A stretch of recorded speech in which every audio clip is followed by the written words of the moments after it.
Gurur Brahma, Gurur Vishnu, Gurur Devo Maheshwaraha, Guru Sakshat Param Brahma, Tasmai Shri Gurave Namaha, Tasmai Shri Gurave Namaha, Tasmai Shri Gurave Namaha.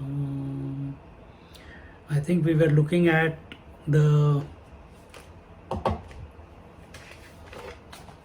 what we are looking at.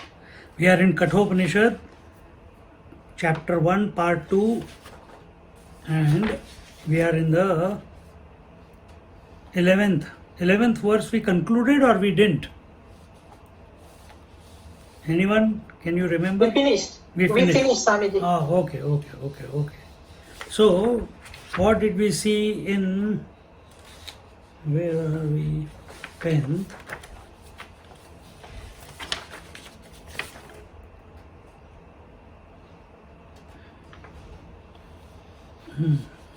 Right, chapter, here. Here, कामस्याप्तिं जगतः प्रतिष्ठां क्रतोर अनन्त्य अभयस्य पारं स्तोममहद्गुरु उरुगायं प्रतिष्ठां दृष्ट्वा धृत्याधीरो नचिकेतोऽत्यस्राक्षीः. So here in the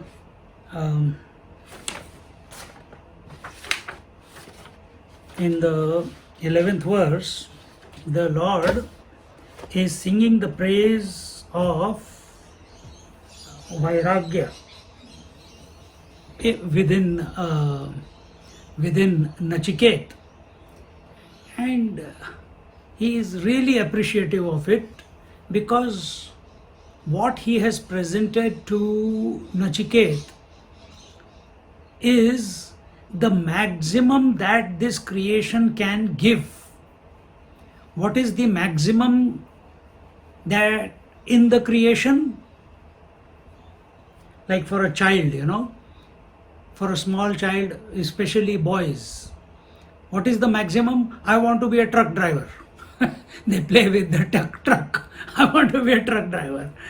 Yes, that's a different matter. As they grow up, then they want to be IT, they want to be doctors, they want to be this. But at that time, I want to be a truck driver. It's fascinating for them. Or they want to be driving a car or whatever, So, what is this creation? Name and form, right? What is creation? That which is changing. Within this changing creation, what is the maximum that a person can achieve? And we told you last week that the maximum you can achieve is the Hiranyakarava, the golden womb. Golden womb is the causal state, and the physical expression of it is called the Virat Swarup. What was shown to Arjuna in the 11th chapter, that is the Virat Swarup, the physical form of it. So just as your body is maintained by your mind, okay, just as your body is taken care of by your mind, who is taking care of the total creation? Who is taking care of if the total creation is the body of someone, who is that? What is that total mind? That total mind is Hiranyagarbha, the golden womb. The person, the consciousness expressing through that golden womb is called Mahat Tattva. Another word for it is Brahmaji, the creator, the Sutratma. So in this manner, and what is the experience there? Here what is your experience? Your experience is everything is separate from me. I am speaking to you. Why? Because you are separate from me. I am the speaker, you are the spoken to. From in Hiranyagarbha, what is it like? From Hiranyagarbha, the speaker is also the Hiranyagarbha, the spoken to is also Hiranyagarbha. The hearer is also Hiranyagarbha, the heard is also Hiranyagarbha. The Guru is also the golden womb in the causal state or manifested Virat Roop. The Guru is also the Hiranyagarbha, the Shishya is also the Hiranyagarbha. From Hiranyagarbha point of view or disposition, everything it is. All our striving, all our running, all our running. The river is starting from the Himalayas. Why is it rushing down? Why is it rushing down? As long as it is a river, it wants to become one with its beloved, the ocean. Once it has become one with the ocean, then what is its experience? It cannot have any experience because the river does not exist anymore. It has merged into the ocean. And what is ocean? Ocean is complete. See? And many rivers come and meet there. He doesn't. He ever remains the same. Let the water be evaporated or let the rivers come and merge into it. Ocean remains the same. Same way, when so we are also running. We are running to make money, we are running to get married, we are running to produce children, we are running to maintain the family, we are running to take care of our health, disease, hunger, etc. Continuously running. Every morning we get up and start running. Till we get tired, then we go to sleep. Catch this. When will the consummation come? When will you be fulfilled? Can you interact with the entire creation? Because our disposition is that I am speaking to you now, then after this satsang, then I will call someone, I have to call someone, then after that I will read a book, then after that I will go down and see what mom is doing, take care of if she needs anything. After that I will come back. After that, whatever, something or the other, because there is a desire to do something, therefore activity is there. What is Hiranyagarbha? Hiranyagarbha is where all your desires are fulfilled at the same time. Desire is possible only where there is something else other than you. Food is separate from you, so you desire. A girl or a boy is separate from you, so you want to get married. America, Europe is far away from you, so you want to travel. Scriptures are separate from you, so you want to study. See? But in Hiranyagarbha, everything is one. Everything is together. It has merged. Then what do we do? How do we get there? Live in this life in a balanced way. Last week I told you this. Live life as a way of equanimity. Have an equanimous disposition. Don't sway too much like a pendulum. Remain in the center. Be poised on the conscious principle. Don't get carried away by the world.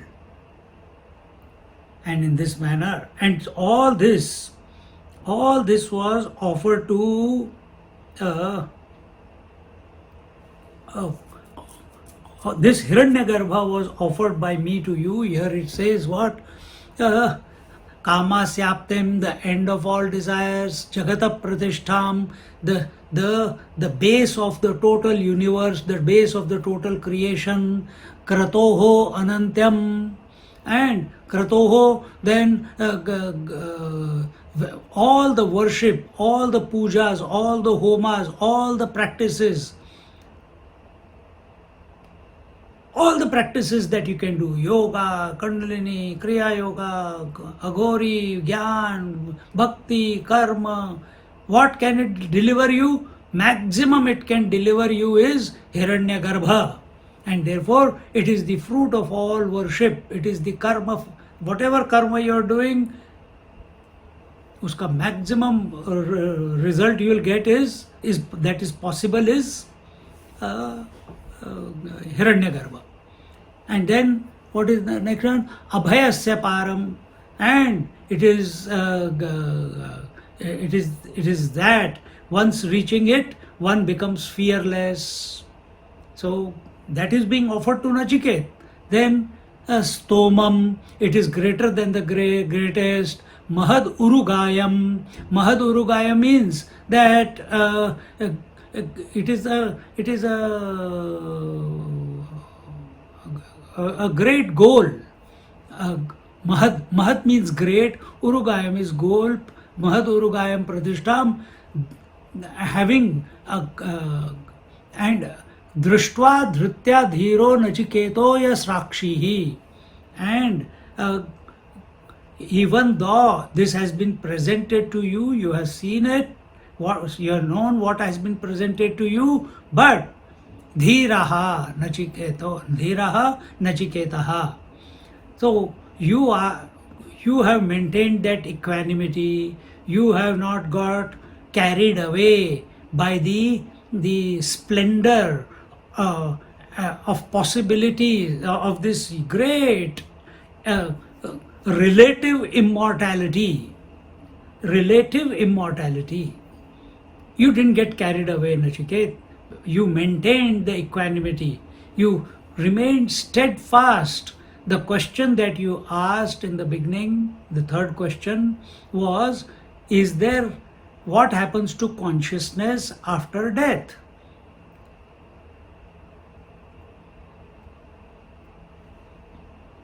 You have held on to that question. Because the result of creation is total creation. Whatever practices you do with support, it can give you the result of total creation. But total creation is also coming and going.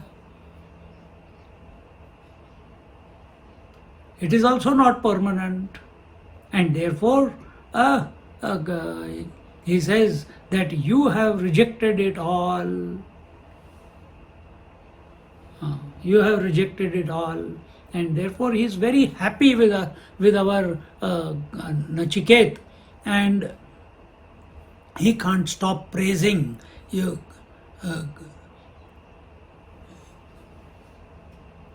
Because we can keep running after the world.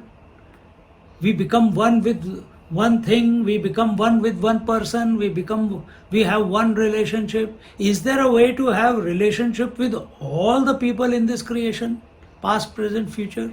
Is there a way that I eat food, I feel fulfilled, after 4 or 5 hours again I feel hungry? Is there a way that I become fulfilled for once and for all?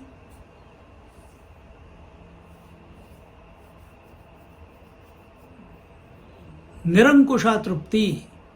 Is there a way that I can move from effort to effortlessness, from dukkha to Nirankusha Trupti, from manyness to the oneness?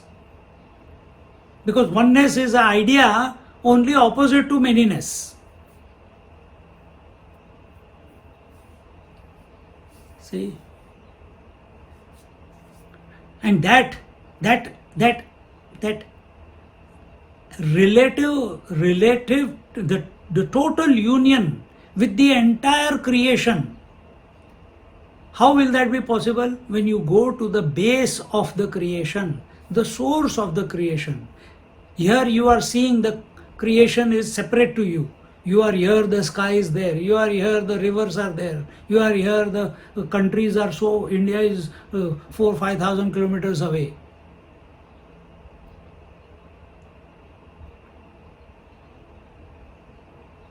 And, oh, my parents are not well, can I go there? Array, COVID, my God, I can't do this, I can't do that. And we feel bad. We want to visit, we want to do pilgrimage, we want to visit our parents, we want to visit our brothers, sisters. And when we are not able to, we feel bad. Is there a way not to feel excited, not to feel bad? Is there a way that I can experience the entire creation in one go? Nachiket did not even want it, but because of his commitment to the most righteous thing, the Lord of Death has presented him the goal of totality, the goal of Hiranyakarava. But that also our Nachiket has rejected. Are we ready to reject? If tomorrow you start, do a little bit of dhyan, little bit of meditation, and suddenly you get the horse, you see in your meditation, you see the number of the horse which is winning. Do you have the courage to reject it? Or you make it a memory that immediately open your eyes, write down quickly the number, and then close your eyes. Again back to meditation. Now this time when you go again, now touch low the number. अरे यार.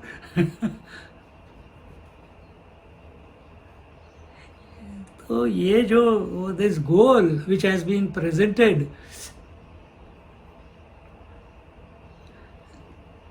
as another way to look at it is, as long as, because remember kama, what was the verse? Kama syaptim. You have, or the Hiranyagarbha sthiti, the Hiranyagarbha state is a state where there are no desires only. Because everything is one, there is no two. So there is nothing to desire. Therefore, what is the understanding here? The understanding is that as long as you have a desire in this creation, till then you cannot become one with the Hiranyagarbha. If we have a desire-oriented approach,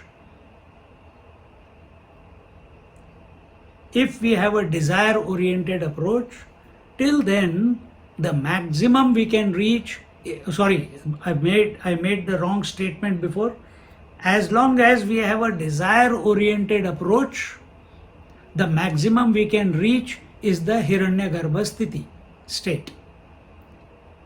So if you want to realize, I'm not talking about, Upanishad does not talk about God realization. Upanishads talk about self-realization. So what is to be done here? You have to give up all desires. Don't you have to, now think little bit. I'm not going to go deep in detail. Last week I did, but I'll just mention it. Don't you desire to go to sleep? Tonight also you will desire to go to sleep. Don't you have to give up the desire for sleep in order to be one with sleep? Isn't it? Exactly the same way.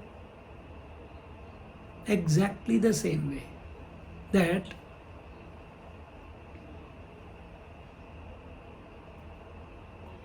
as long as we maintain the duality, we can never be satisfied, we can never be fulfilled. At the Hiranyagarbha level, the nature of Hiranyagarbha is complete satisfaction, complete fulfillment, because of no sense of otherness. Sahasra Shirsha Purusha Sahasraksha Sahasrapad. Everything is it alone, just as the mind alone is everything in the dream.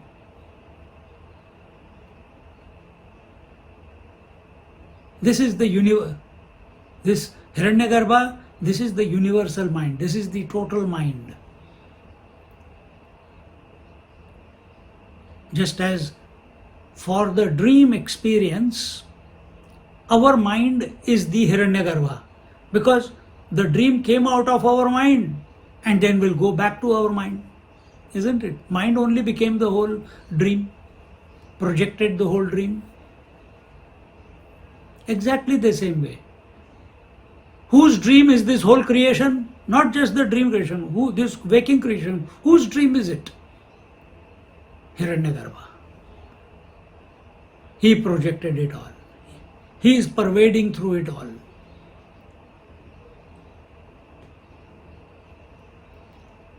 Where the Guru is also the Hiranyagarbha, Shishya is also the Hiranyagarbha. The seer is also Hiranyagarbha, the seen is also Hiranyagarbha. The total. With this understanding, our Nachiket,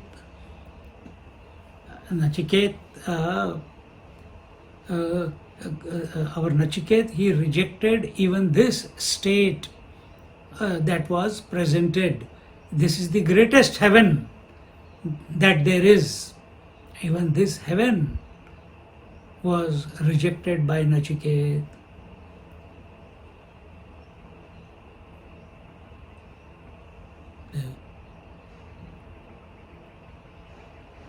A student of Vedanta, he doesn't cry for, I want God's vision, I want Ram to give his vision to me, I want Krishna to show himself to me. Student of Vedanta is not interested in all that. If it comes, okay. If he wishes, it's okay. Once you know who you are, as Nachiketa is going to come to know, then the moment you call, Krishna has to come. He has got no choice. Brahmaji has to come. He has got no choice.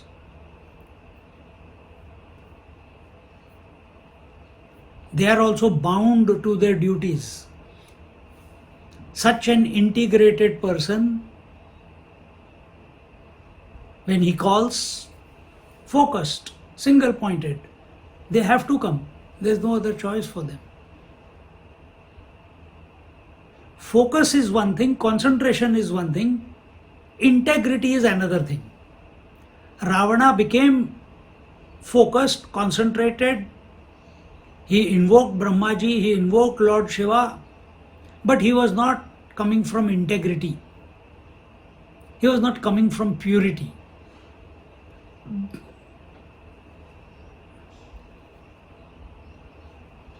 When Vishwamitra created a parallel heaven for Trishanku, he was not coming out of integrity, he was coming out of willpower, arrogance.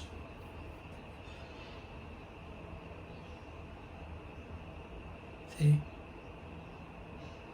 Can you ever go to sleep with willpower that I want to go to sleep? You will never be able to do it.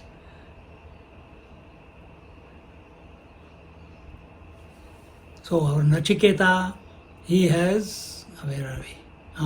He has rejected even this. Now in the next verse, 12th verse, it says, Tam durdarsham gudham anupravishtam, Tam durdarsham gudham anupravishtam, guhahitam gauvareshtam puranam, guhahitam gauvareshtam puranam, adhyatma yogadhigamena devam, adhyatma yogadhigamena devam, matva dhiro harsha shokau jahati, Matva dhiro harsha shokau jahati. Together. Tam durdarsham gudhamanupravishtam guhahitam gauvareshtham puranam adhyatma yogadhigamena devam matva dhiro harsha shokau jahati. He says that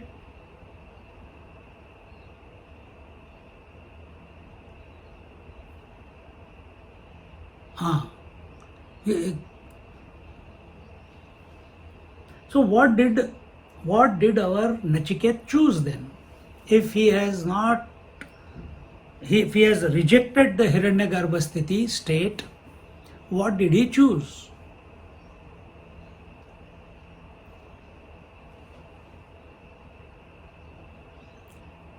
For Hiranyagarbha is the highest state of satisfaction, but the seeker has to abandon that and ask for what?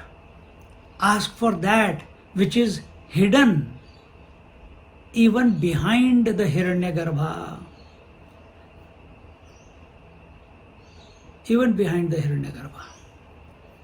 Just as behind the vision, behind the eyes is the seer. Can the eyes see the seer? No. Behind the thoughts, in your mind thoughts are coming right now. Who is the knower of the thought?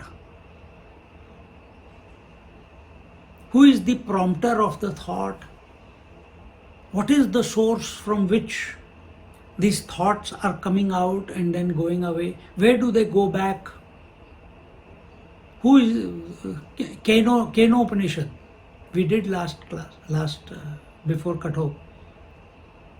He is the eye of the eye. He is the ear of the ear. He is the mind of the mind. This was the language which was employed. And same thing here. He says that it is hidden behind. So when and what was the question of Nachiket? The question of Nachiket was, what happens when individuality ends? In the end of individuality is death. What happens after that? That was his question. And to that, our Yamraj, the god of death, he had started answering about that. And what is he talking about? He is talking about Hiranyagarbha. Sorry, not Hiranyagarbha. He is asking about the self. He is asking about the Atman. And what is this Atman? What is this subject matter of Atman? It is that about which even the gods have a doubt. We saw in a Keno Upanishad, the sun, the fire went there, he could not burn the blade of grass. The air, Vayu went there, he could not dry and shrivel the grass. Indra, the god of heaven, Bhurva Swaha, of the third heaven, he went there, he could not, he had a slight glimpse, but immediately it vanished. Then the total Prakriti, which is Uma, Parvati, she comes and tells, oh, whom you just now had a sense of seeing, but couldn't see it clearly, that is the ultimate one. So whether it is or it is not, even gods, even the devatas, they have sanshay, they have doubt about it. Where is he? Where is the source? Is he in the jungles?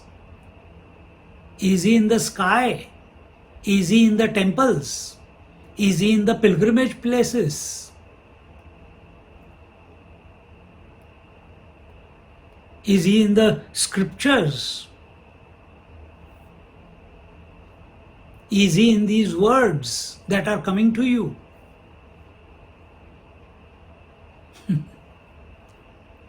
Ask such questions. Where is he? Is he in any one of these places? Yes and no. No conclusive answer. Yes and no. Because he is all that there is.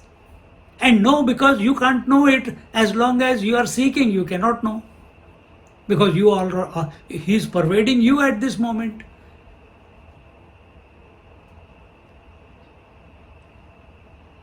So he is in the heart of everyone. He is the essence of everyone. He is never separated from you. You cannot separate yourself from him. It is impossible for you to separate yourself from him. He also can never get separated from you, because from his standpoint, he alone is. There is no you. See?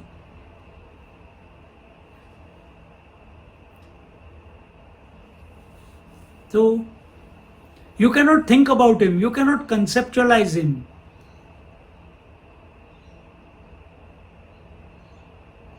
Because what is that which is making the mind think? He is that. He is that which is making the eye see. He is that which is making the five senses function. He is that which is making the mind think. He is that which making the intellect conceptualize, ideate, understand, have intelligence. Who is that? He is behind all this. He is subtler than the subtlest.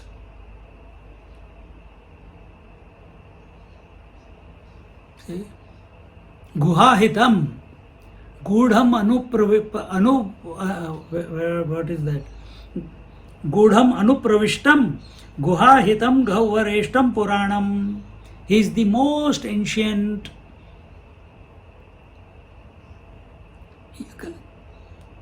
You can go searching for him everywhere, but you will not find him. He cannot be found outside. What about inside?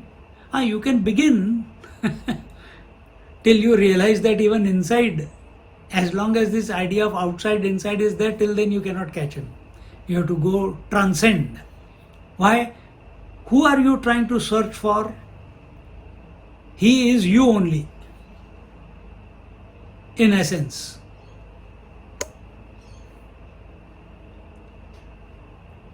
Before we came into existence, before you came into existence, Lord of Death is speaking to Nachiket. Before you came into existence, he was there. After you will go out of this existence, he will still be there. See?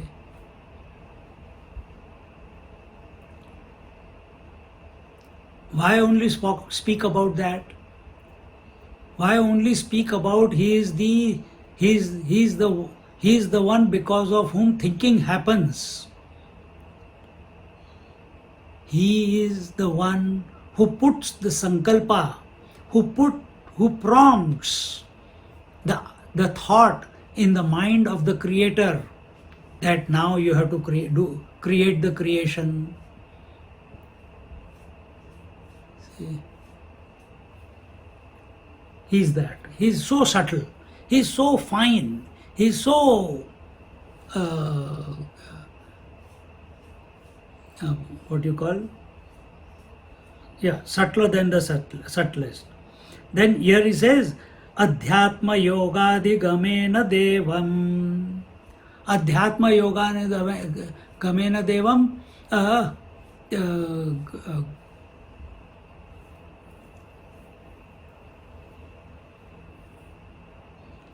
Adhyatma here means, yoga means union. And we are ever in union with it. We have never been separated from it.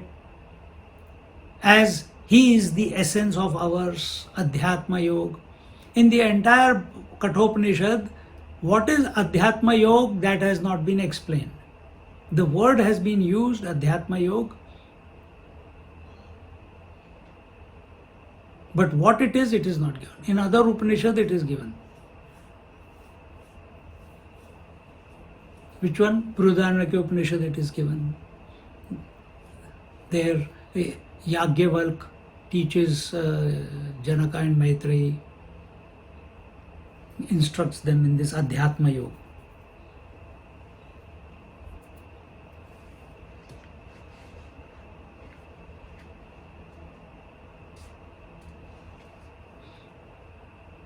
And in this manner, an intelligent person like yourself, or you should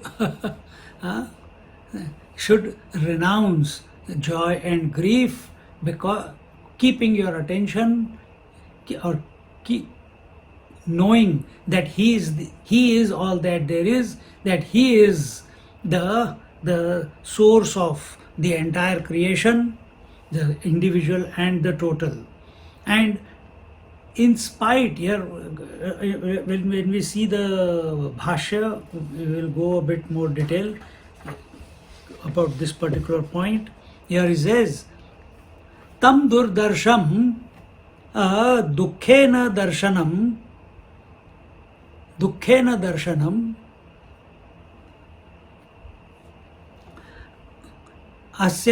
अस्येति दुर्दर्शोति सूक्ष्मत्वात् गूढ़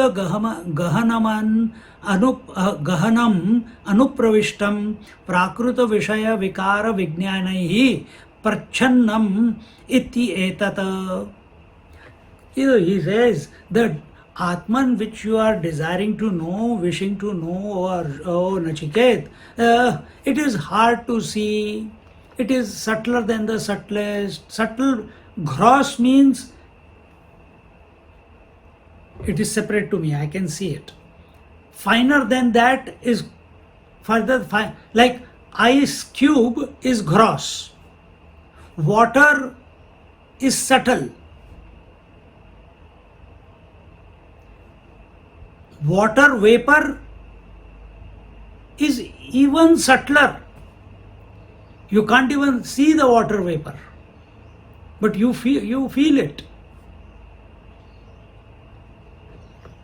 So he says what you wish to know is extremely subtle and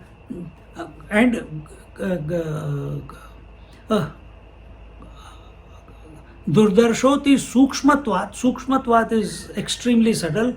Gudham Gahanam Anupravishtam, and it is situated in the recesses, in the innermost recesses of your heart.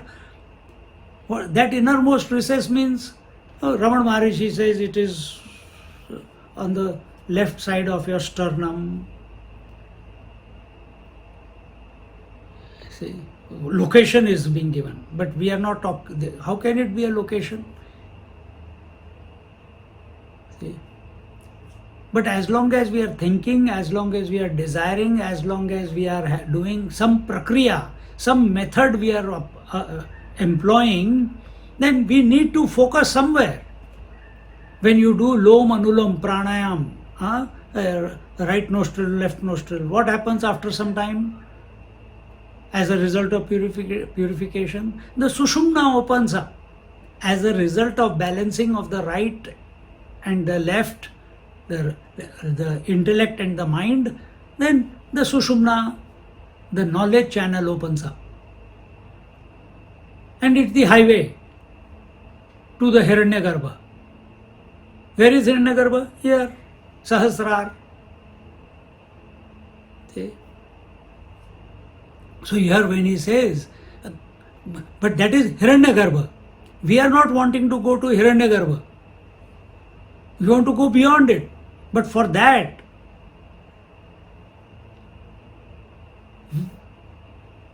anyway, before I go into another direction, here he says that Gudham Gahanam Anupravishtam Prakruta Vishaya Vikara Vijnanaihi Prachannam Iti Etata. And he says that being the innermost being, the innermost secret, the source, the essence, it is it is hidden. And it is hidden by what? It is hidden by the modifications of consciousness. What are the modifications of consciousness? What are the modifications of consciousness? The whole creation is a modification of consciousness alone. Oh my God, I don't know what to think now. Make it subjective. What is your mind? Mind is nothing but consciousness. But when mind is thinking, thinking is modifications of consciousness, isn't it? What waves are modifications of water. When there is no wave, water is water. But in that quiet water, what is hidden? The reflection of the moon is hidden. When there are when there are no waves, when there are no modifications, that moon, reflection of the moon is available.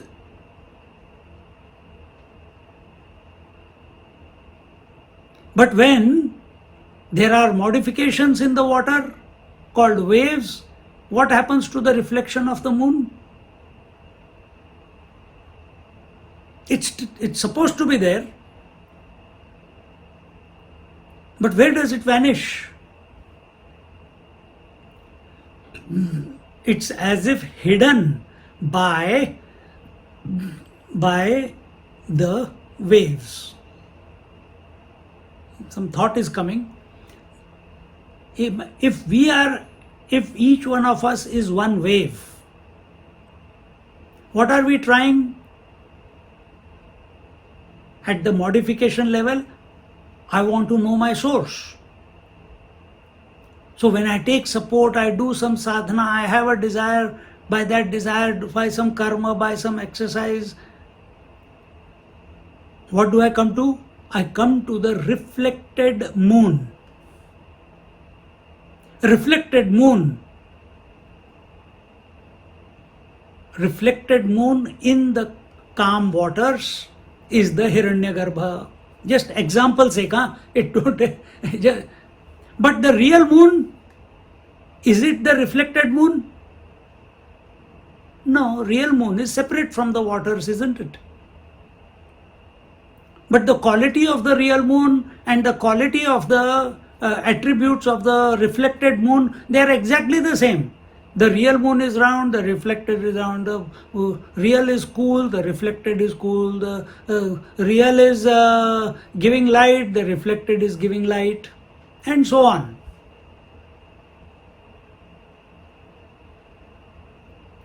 It's a limited example, but it gives you a good idea. So when we take support of anything in this creation, maximum we can go to is Hiranyakarava. The reflected, total reflected consciousness is, and when you are at the ocean or on the beach, when so many waves are there, from the beach, don't you see sparkling waters? So what are those sparkles? You can't see the total moon, but you see the sparkles, and those sparkles are reflection of that reflected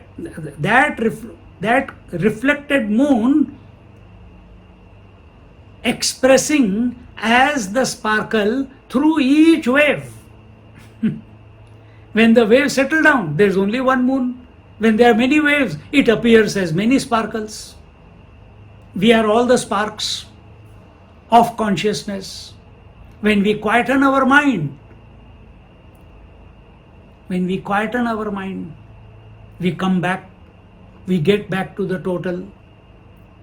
This is what Nachiketa has rejected. And Lord of Death is telling Nachiket, what you are seeking is beyond this Hiranyagarbha. It is beyond beyond the total creation also. And therefore, where are we? And this is this spark, this consciousness is hidden behind the modifications. And that is, see, the paddhati is like that only. Because we are not accepting we are the infinite one, so we have to take the steps. And what are the steps? How do you know the world? Through your senses. If you don't know the self, who is seeing behind the senses? The mind. Without the mind, senses have got no meaning. Where did the senses come out of? They came out of the mind only. Where did the body come out of? It's a concept of the mind only. Who knows this? The I knows it. Where is the I? He is in the intellect. What is the source of the intellect? The reflected consciousness, which appears as I in the intellect and other thoughts in the mind. If the word is reflected consciousness, chidabhas,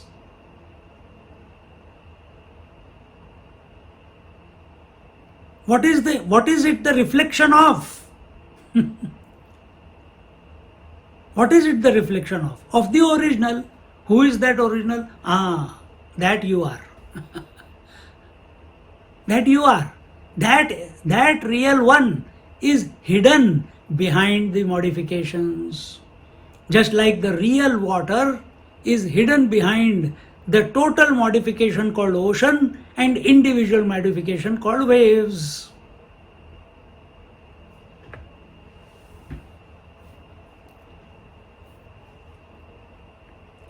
This is how it is.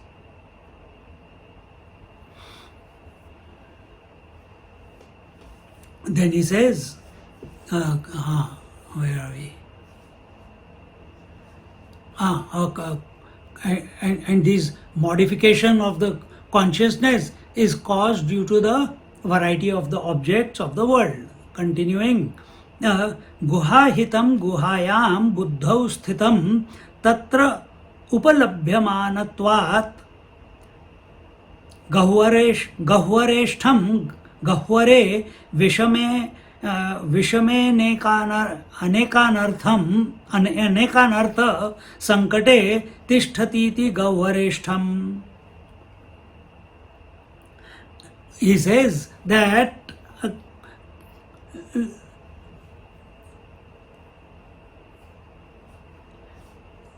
this Atma, this essence, this source, what you are asking, this Atman, it is seated in the recess, but it is surrounded by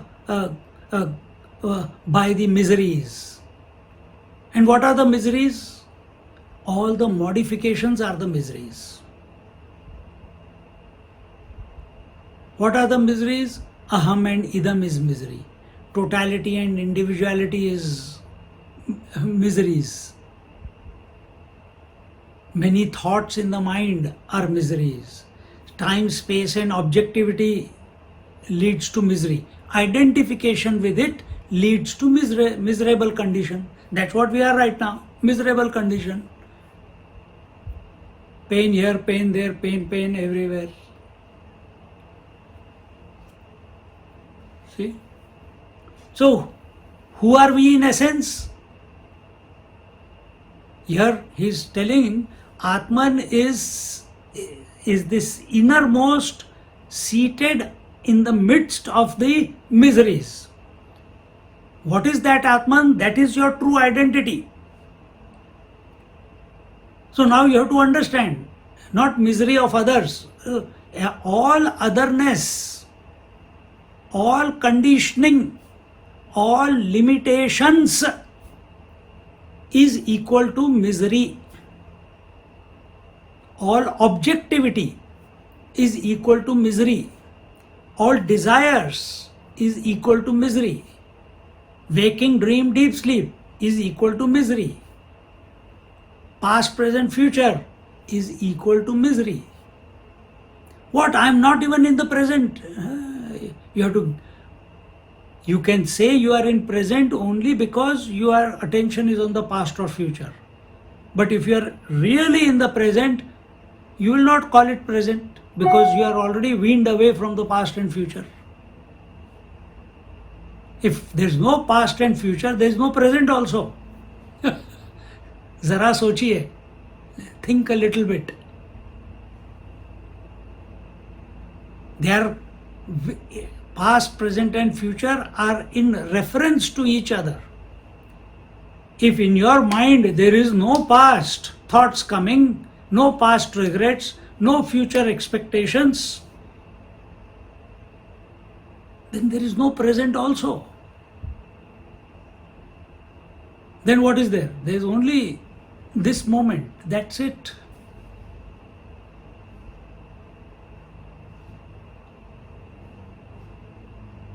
And you are the one behind that moment.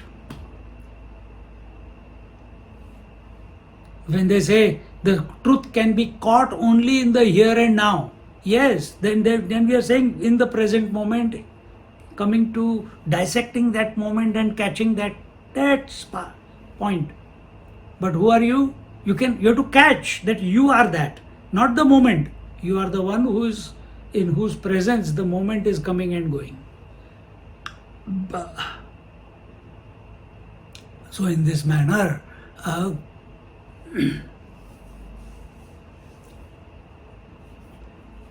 so located in the innermost recesses of our intelligence, because this Atman cannot be caught in the body. This Atman cannot be caught in the senses. This Atman cannot be caught in the mind. This Atman can only be caught in the intellect.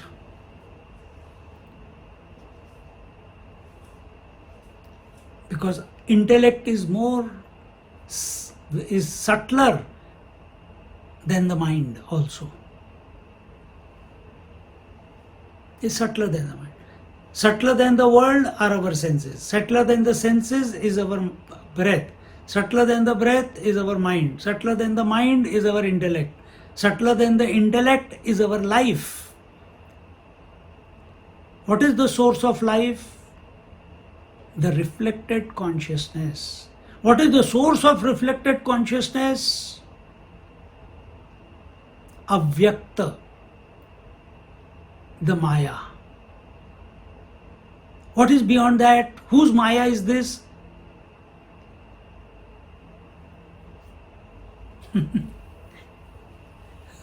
Break, काटते जाओ, keep dissecting, keep dissecting, keep dissecting. Whose Shakti is this?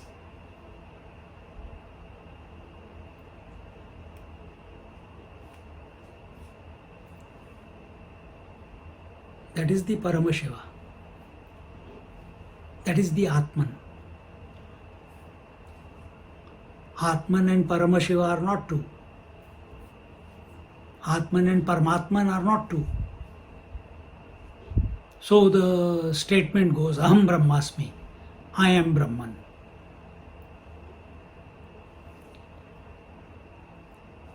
So in this manner,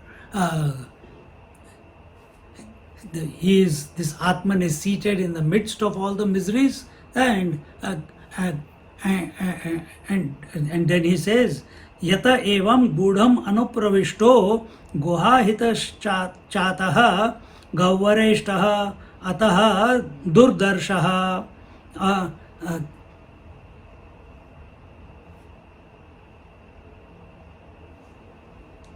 And because it is hidden behind the intellect, intellect being the subtlest of our personality, and because it is behind the intellect, it is the prompter of the intellect, it is the source, it is hidden behind the intellect, therefore durdarshaha, therefore it is very difficult to be known, it is very difficult to be known objectively.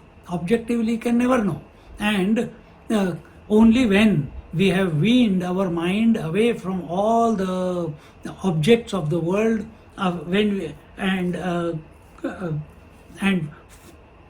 focused on the I. When we focus on the I, first thing that happens, When body, breath, mind, you have left the body, left the breath, come to the mind. Mind is focused on I. This is the intellect. These are the five koshas, 5 fingers, 5 koshas. Gross body, vital air body, mental body, intellectual body, and the causal body, the Anandamaya Kosh. So you are using, the body is still, the pranas are slow and shallow, the mind is focused on what? Who am I? What is my source? Just like Nachiket is. Where is this I? I is in the intellect. And when he says, the one you are asking is behind the intellect. So this I is the reflection of something. Who is that? Who is reflecting here?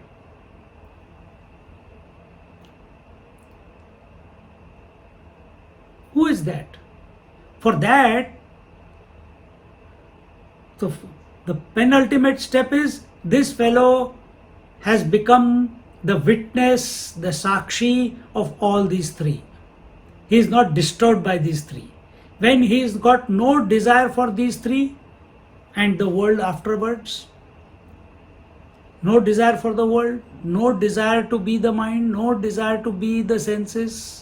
I have to see, I have to taste, I like that music, I want to see the music, I want to wear nice clothes, or take shower again, or this or that. Nah, everything it has dropped. When these are no longer an issue for this I will fall back to its source.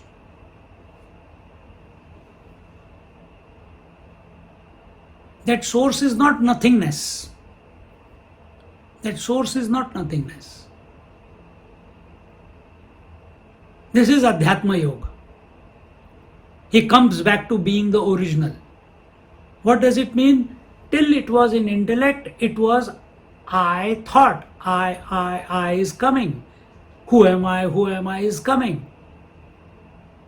When there is, this question also is become null and void. Because it is the capacity of the intellect to intuit that, hey, I am the one. Then why am I thinking about myself? Somewhere the words of the scriptures, the words of the teacher suddenly click, and first it was vritti vyapti, now it is phala vyapti also. The thought of I also drops away. Phala vyapti means there is no conclusion, there is no phala, there is no result.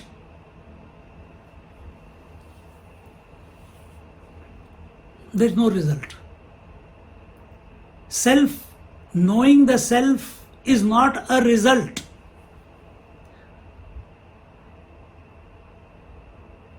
I have a thought, thought is a result. It's a good thought or a bad thought, both are results. I am intelligent or buddhu, both are results. I understand or don't understand, both are results. I am awake or not awake, both are results. I am the body is a result. I am the body, breath, mind, intellect is a result. But I am consciousness is not a result.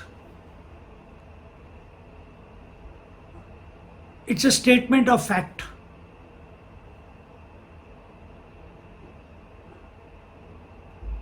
Because I is equal to consciousness.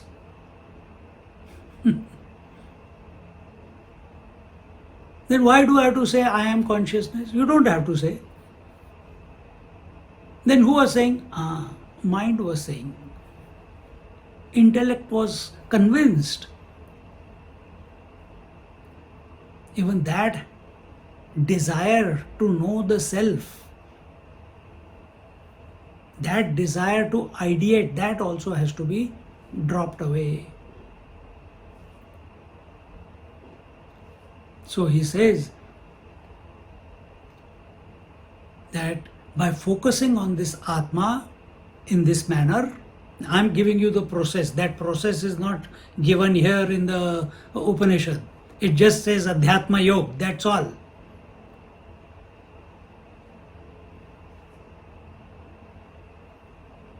Tam Puranam Puratanam Adhyatma Yogadhigamena Vishayebhyah Pratisanhritya Chetasa Atmani Samadhanam Adhyatma Yogas Tasya Adhigamastena Matva Devamatmanam Dhiraha Harsha Shokau Atmana Utkarshapakarshayoho Abhavan Jahati. He says that that by dwelling on this Atman with a mind which has been withdrawn from all external objects, exactly the exercise which I told you. You have this I has separated itself from all external objects. What were the external objects? The world. How do I know the world? Because I have a body. Then what is the body functioning because of? The breath. And both body and the breath are thoughts in the mind. And now the mind is saying, I want to know the Atma. So it has no more interest in these. The mind is thinking only about who am I. And then, so what is the source? What is the source of this I? It is only thinking about that.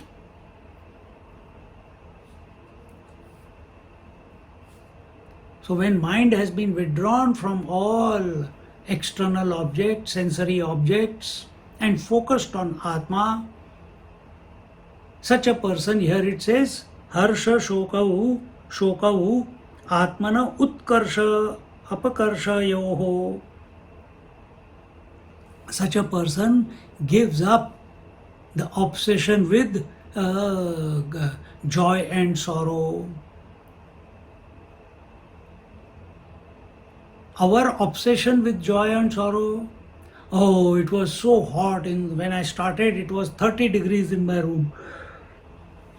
So I put the AC on. It has cooled down. Joy. Day before yesterday, I did the same thing. No, I did not have the AC on, only the fan on. And suddenly the light went away. And it was hot. And when the light will come, now why the light had to go now, then run down, check if the meter has flipped, the switch has flipped. Everything was okay. Then it came, probably by the time I went down, it had already fixed itself up. Again came back, put it on, because light was there downstairs. But see how much for one. Because the fan had gone off by itself, 10 minutes of going up and down and finding out why this, that, and then eventually, thank God. Removal of misery. Dukkha nivritti, sukha prapti. And this is what we are going through, day in and day out. So what do we need? We need to remain equanimous. Equanimous towards the mind. It is the mind where joys and sorrows come on account of attachment or detachment. So remain equanimous, remain balanced. Let the joys come, let the sorrows come. You remain undisturbed by them. You remain in the poise. Just like you are listening right now. You are in poise. Words are coming.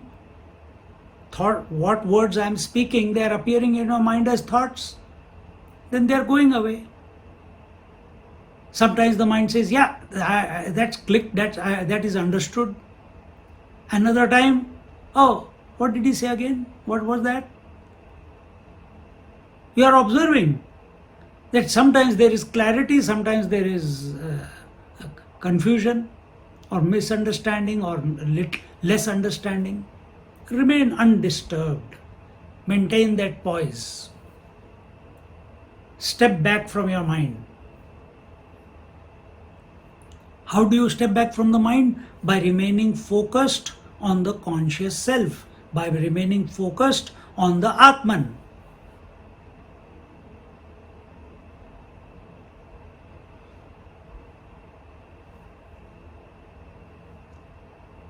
This is the and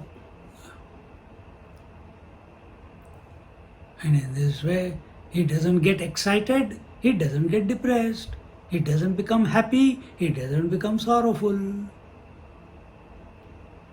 Because Atma is neither great nor it is not great. It is beyond both. No words can stick to it.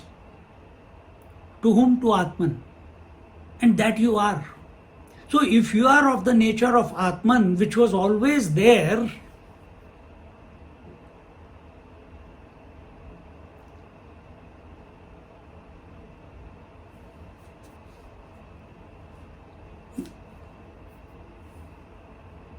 then we have to practice that while living.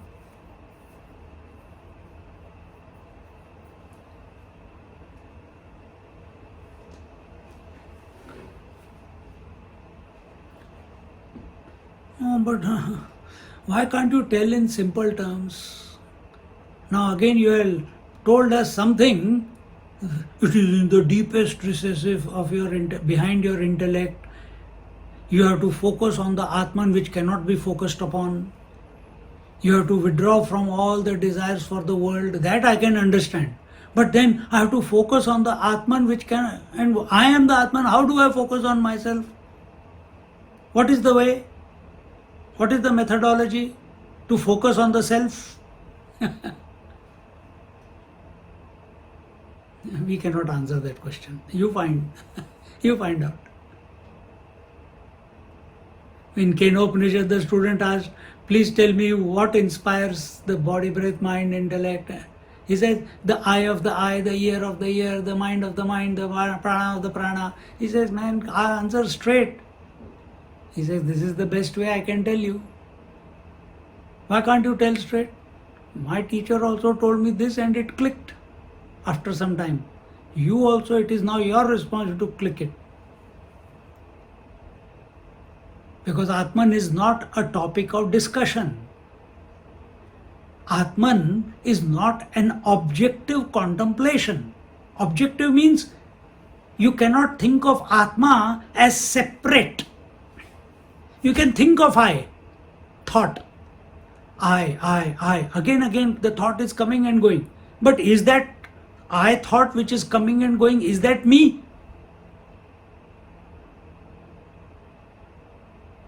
That is the thought I which is coming and going. Atman is behind that. Atman is who knows that the I thought is coming and going. The other thoughts in the mind are coming and going.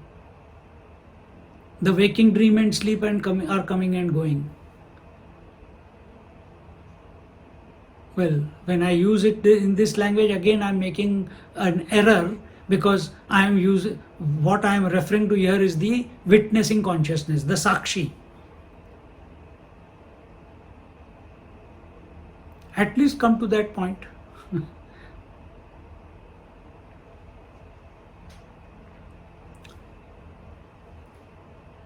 So Yamraj is not able to, he can only speak in this type of language. He cannot explain to him because Atma is not a topic of explanation.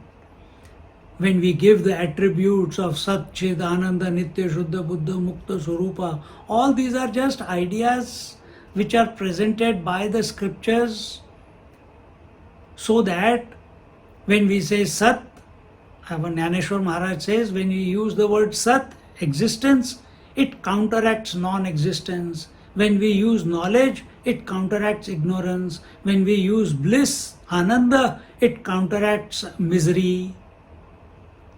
But you have to drop both of them, because no word till today has come in this creation which can qualify the Atman.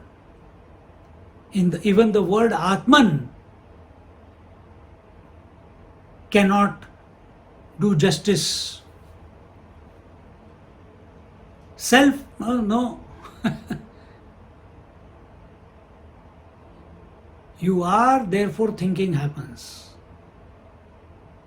You are not because there is thinking, so you are. It's the other way around. You are the base. You are the foundation. You are the constant one. So in this manner,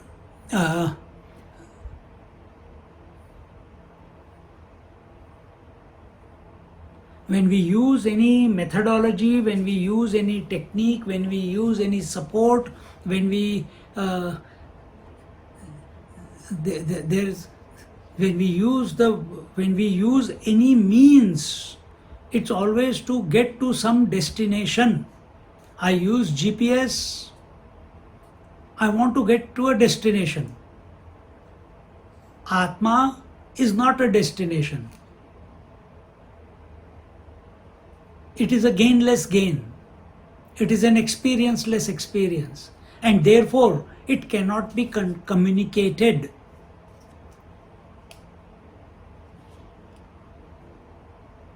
So as long as we think we are a thinking person, get the clarity about who you really are. You are that which is beyond the mind. So therefore we are saying it is beyond thinking. It is beyond conceptualization. All experiences happen only to the mind. Therefore we say it's an experienceless experience. It's a contradictory language. It's a knowingless knowing. It does everything without doing anything. Remember in Ishavasya Upanishad, the thought came that this Isha, he moves everywhere without moving. That was the statement made there. Same, you are that. Every object of the world, every thought of the world, every thought in the mind, every breath, every object in this world, it will leave you one day. Well, it comes and it goes away. But has the conscious self that you are, the Atman, has it ever left you? Have you ever felt that I am not conscious anymore? Have you ever once made that statement to yourself, I am not alive, I am not conscious? Never, isn't it? Maybe I am drunken conscious, I am drug conscious. But never that I am unconscious. I never say that. We know ourselves as the continuous one. That is our direct experience. So how can that which is changing words, mind, how can it define, how can it talk, how can it explain that which is its source? And this is the conundrum which Lord of Death is also finding, that how to explain it to him, that which is beyond the word and the mind. Yato vacho nivartante aprapya manasasa. So in this manner, in this Adhyatma Yoga, when I told you behind who is the source of Hiranyakarava, so he is the God of all gods. That is to be known, and the union with him, meaning recognizing him to be nothing but the essential self that I am, is the Adhyatma Yoga, is the union. Yoga means union, Adhyatma means the closer than the closest, the most auspicious, the most the hidden, the very being of yours. Union with your own very being is Adhyatma Yoga. We are not talking about yoga with food, union with food. I have become one with food. We are not talking about yoga with your partner. You embrace your partner, embrace a child. That is not. That is not the yoga we are talking about. We are not talking about yoga of becoming one with God or going to some heaven. We are not talking about that. It's again a place. It's a plane of existence. We are not talking about some plane of existence. We are not talking about any time. Adhyatma Yoga is where I and me become one. See? Because we are always one. Only recognition is required. Nothing else requires to be done. In Bhagavatam, Parikshit Maharaj did not do any practices. Only he, without a doubt, recognized, as Shukdev Ji Maharaj is telling in the Bhagavatam, he came to be the essential self.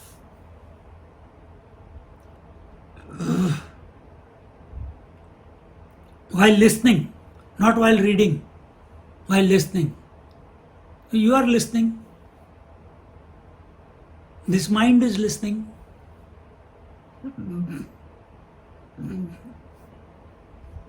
While listening, the mind must settle down.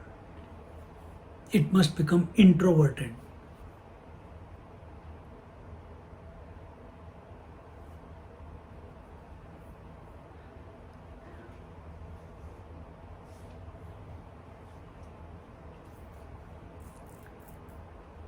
So this is the best way we can say that the Adhyatma Yoga is. And you can say Adhyatma Yoga is a state of meditation where there is no thinking, but you are.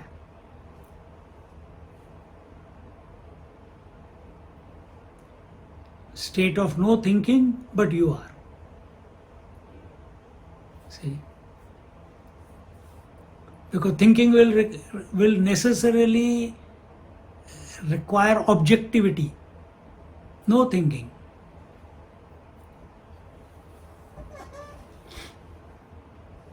There is no object to think, and but that does not mean. Understand this. What we are trying to. This is very, very subtle. That does not mean that the thoughts are not coming in the mind. When we say the state, Adhyatma Yoga is a state of meditation where there is no thinking, it does not mean that thinking is not taking place. Let it take place. Let the body continue. Let the breath continue. Let the thoughts in the mind continue. Let the world continue. Adhyatma Yoga is the union, the being, union with the innermost. And what is that? Atman. Being the Atman is what? I am the thinker. Everything is one.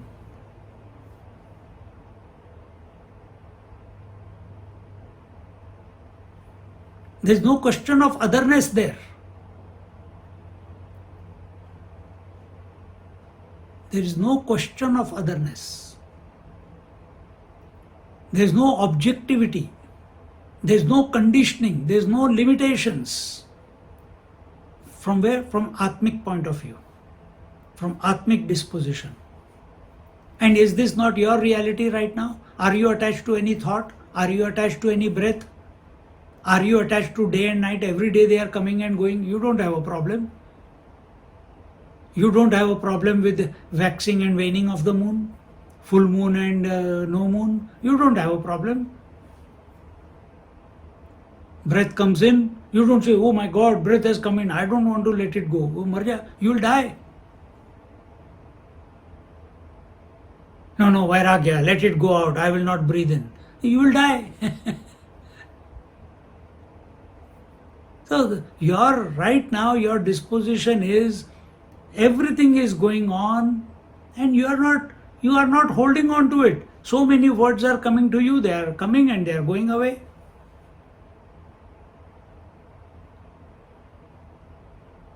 Be that one. Breath is coming and going away. But here the difference is, you are calling breath as a breath, you are calling thoughts as a thought, you are calling the world as a world.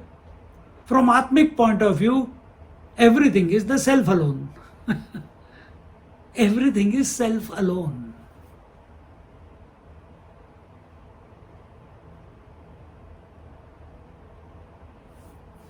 That is the final consummation. And in this way, so such a seeker who is focused on the Atman, he gives up, he remains equanimous, he remains balanced with reference to joys and sorrows of his life. And after that what? After that, 13th verse. Etat shrutva samparigrihya martyah. Etat shrutva samparigrihya martyah. Pravruhya dharmyam anumetamapya. Pravruhya dharmyam anumetamapya. Samodhate modaniyam hi labdhva. Samodhate modaniyam hi labdhva. Vivrutagam sadma nachiketa sammanye. Vivrutam sadma nachiketa sammanye. Together. Etat shotva samparigrihya martyah. Pravruhya dharmyam anumetamapya. Samodate modaniyam hi labdhva. Vivrutam sadma nachiketa sammanye. He says in the 13th verse. In the 13th verse he says, when a seeker, when a individual or a seeker, when he grasps what has been told to you just now in the previous verse, because from the 13th we are in the 13th verse. From the 12th verse onwards, the instruction is beginning. Story is over. Actual instruction has started. He says, the seeker, when he has heard, grasped what has been taught, and he has and reached the essence, he has reached the source of joy. He reaches the state of consciousness, that ecstatic consciousness, that infinite consciousness, which is bliss incarnate, which is of the nature of bliss.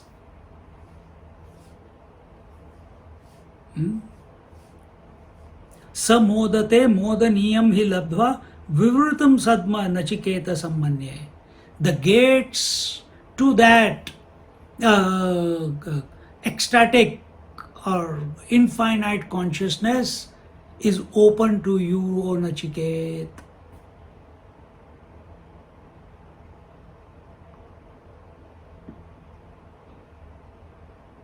Has Nachiket done anything till now? Any sadhana?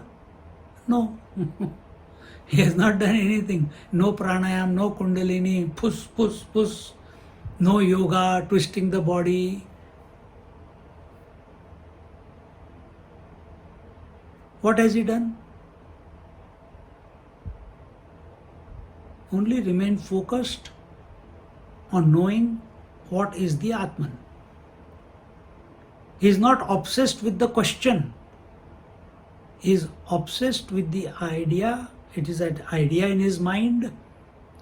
When he asks the question, some people say it is, some people say it is not. What is that?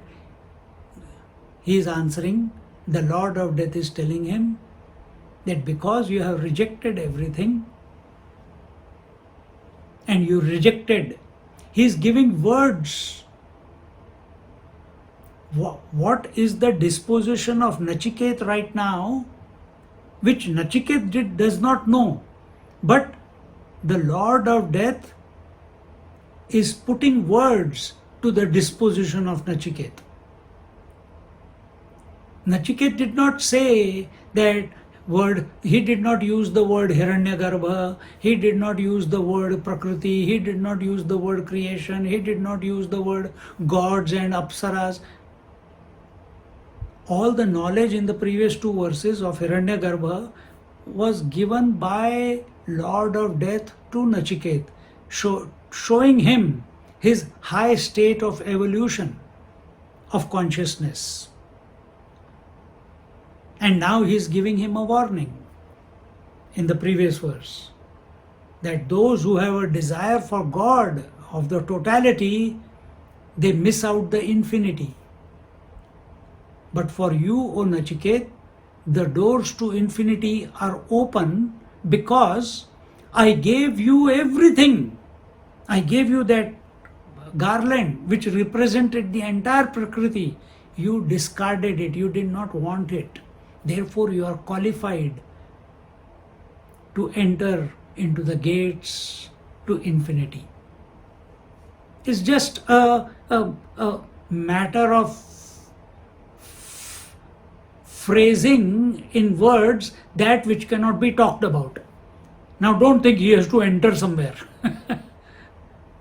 There's no, it's an entryless entry. It's an entryless entry.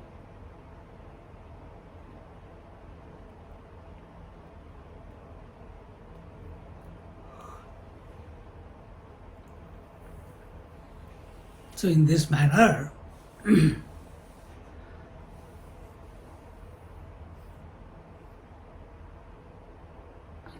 he says, for you this gate is open. Then now the commentary begins. What is the time? 9:01. Okay, time पे हो गया एकदम.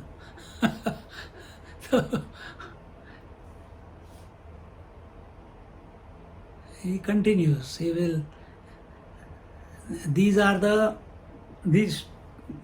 What he has just told is very pertinent to a sincere seeker.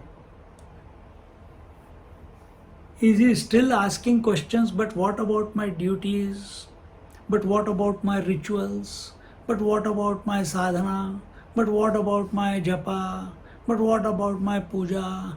But what about my should I remain awake all night on Shivratri day, Shivratri night? Should I do fast? Only then I'll come to know the self. If these type of questions are still coming in our mind, then we are not qualified for the Upanishad. Maybe next life. Or the next round of Upanishads. Next round, maybe the next time. There are still, how many have we done? 3. The third one is going on. Fourth one is going on. We did Kaivalya Upanishad, we did Ishavasya, we did Keno Upanishad, now we are in Katha Upanishad. So there are still 4, still 5 more to go.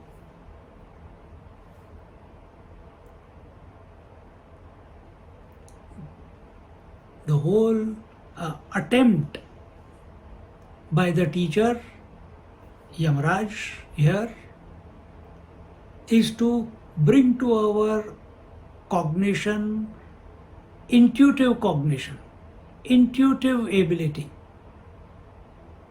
You are already that which you are seeking.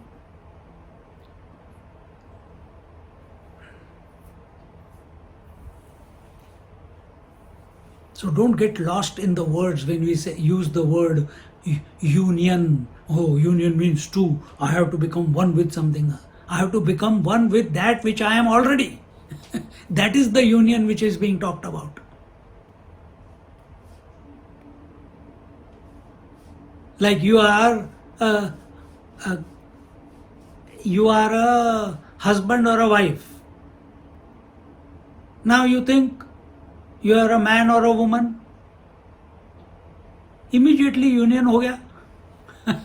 All the roles, all the hats that you are wearing have merged back into the source. I am the woman. Woman is supporting all the roles. Whether they are there or not there, who cares? I am the woman first.